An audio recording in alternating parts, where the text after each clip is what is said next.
Hello taxpayer. Today we are going to discuss provision for filing income tax return.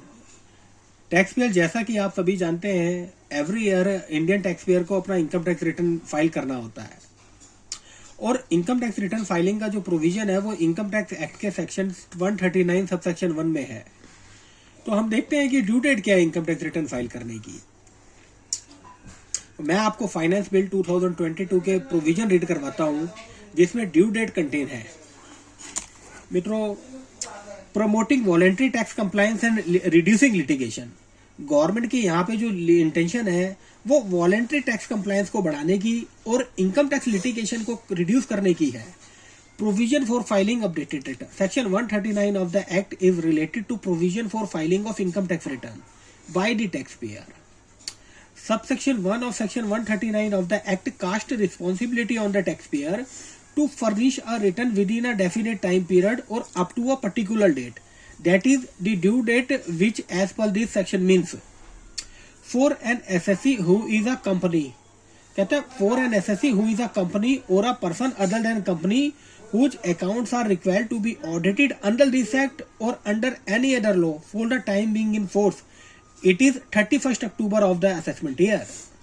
मित्रों, अगर कोई company है, कोई पार्टनरशिप फॉर्म है, कोई इंडिविजुअल है, कोई एचयूएफ है जिसका टैक्स ऑडिट होता है या under any other act like company act में ऑडिट होता है या एलएलपी एक्ट में ऑडिट होता है, तो उसके लिए जो इनकम टैक्स रिटर्न फाइल करने की ड्यू डेट है that is 31 October of the assessment year है।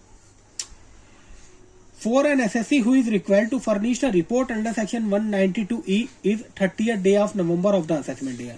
अगर आप कोई इंटरनेशनल ट्रांजैक्शन में इन्वॉल्व हो और आपका ट्रांसफर प्राइसिंग का प्रोविजन लग जाता है या आपकी ऑडिट अंडर सेक्शन 92E में होती है तो आपके लिए ड्यू डेट है 30th November of the assessment year. For any other SSC is 31st जुलाई। कहता है इनको छोड़ के, ऊपर वाले दो केसेस को छोड़ के कोई भी एसएससी है उसके लिए 31 जुलाई है रिटर्न फाइल करने का। ऑल दो सीबीडीटी के पास ये पावर है, central board of direct taxes के पास ये पावर है कि वो इन डेट में आगे बढ़ा सकती है। वो डिस्क्रिशनरी पावर है बोर्ड के पास।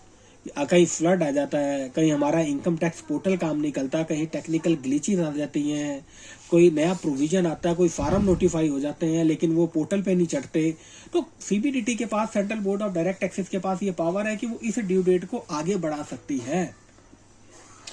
That's good, that's okay friends.